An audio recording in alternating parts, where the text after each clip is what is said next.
mixed bag. I'm very honest, because just before I left for the Paralympics, I was dragged to the High Court by a fellow athlete saying that she cannot throw this distance. She has cheated her way into her selections.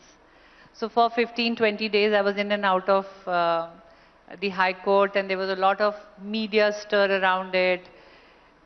And the whole point of winning this medal was to save my integrity and express my honesty, that what I did is with total honesty. So that was a lot of pressure when I was throwing. That was my first and foremost thing, that if I have to win a medal, if I have to perform, my honesty should be. So I was taken to court for a 4.48 meters throw in the local trials in India, and I won my medal with 4.61 meters. So that was a huge, huge relief. So it was a sense of relief.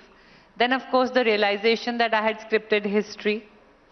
It was a moment of great joy, and when my daughter continuously calling me, Prime Minister has tweeted, Prime Minister has tweeted, now President has tweeted, Mom, the media is going crazy back home, and I didn't know that it's made so much of a difference. But yes, the first interview that I gave when I came back, and I was asked the same question, I said, it's a feeling, it's a paradox. On one side, I feel happy that I could open the account for female Paralympic medals in India. But what took India, independent India, more than 7 decades to make a female Paralympic medal? 1972, the first male Paralympic medal had come. But the first female came in 2016, and that's a point of concern and thought. Absolutely. And now you're a motivational speaker, Deepa. You're on so many of these platforms where you tell your story and inspire all of us. But like you're saying that, you still continue to delve into working for women empowerment and trying to explore various sections of the society. Like I say, you're a part of many of these platforms. We are talking about women in tier 2, tier 3 cities.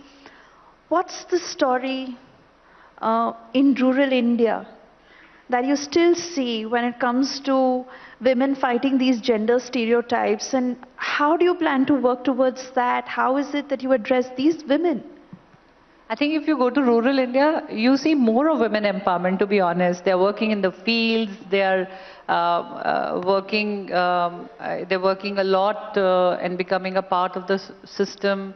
But yes, when we go out there and we see today's, even the rural woman is very evolved, and I have seen sports becoming a huge medium of change.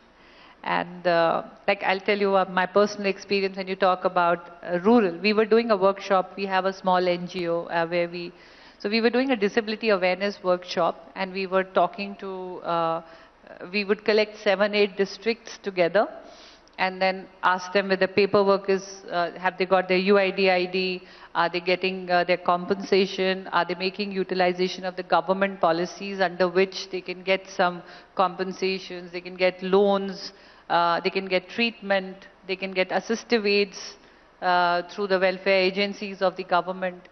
So there was this 7 sarpanch sitting, and there was this almost a 63-year-old lady sitting in Haryana. And when she heard all this, and she says, okay, we are allowed a pension of almost 2,000, and then as you grow old, it becomes 3,000 a month.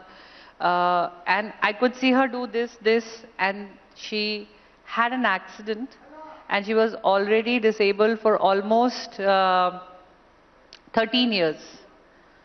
She got up, she was on crutches. She came to the sarpanch and she gave him 1 slap. And she said, मैं तेरे को vote क्यों दिया था? तूने ईब तक बताई क्यों ना? मेरा तो घना नुकसान हो गया. So that's the level of, you give them knowledge and they're raring to go. Yeah. And I think that's what we need to do, and that's what interactions like these do. Yes. When we speak about a subject, we put a focus on it, and with reputed media houses like yours, the voice is carried to every corner of the country.